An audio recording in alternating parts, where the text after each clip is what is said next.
Georgie? Hey guys! So as most of you know, the latest film adaptation of Stephen King's 1986 novel It is out in theaters right now. The classic killer clown Pennywise is back to wreak havoc on a new set of kids in the small town of Derry, Maine. So, even though I think the older Pennywise looks the creepiest transforming, the newer Pennywise looks creepiest when revealed in the sewer. Do you want it back? So I based my design off of this screenshot. If you want to see how I pulled it off, just keep watching. I'm just kind of sizing up my design on the surface here to make sure that's where I want it to be. I'm also cutting off the edges so it wraps around the pumpkin a bit easier.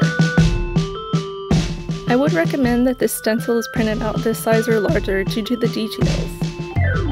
Next, I'm cutting out the stencil with an Xacto knife, to which you don't necessarily have to be exact because cutting out less is better than more with this. Don't forget that you can always alter the trace or cut out an area more on the pumpkin later.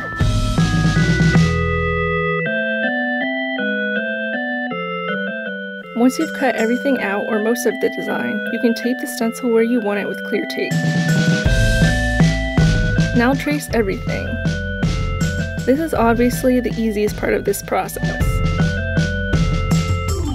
I also think wearing gloves like this helps, so you don't transfer the pen ink onto other areas of the pumpkin.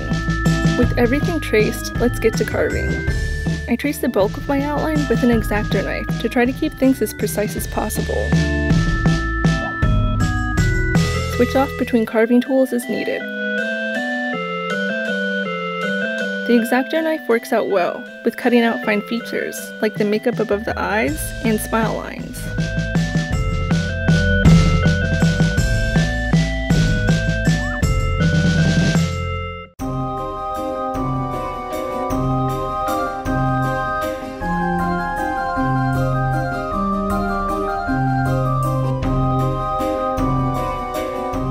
So there you go. People will either recognize it as it or think that it's an evil panda. You can also add Georgie's paper boat or red balloon for good measure. So have a happy Halloween and stay away from those storm drains.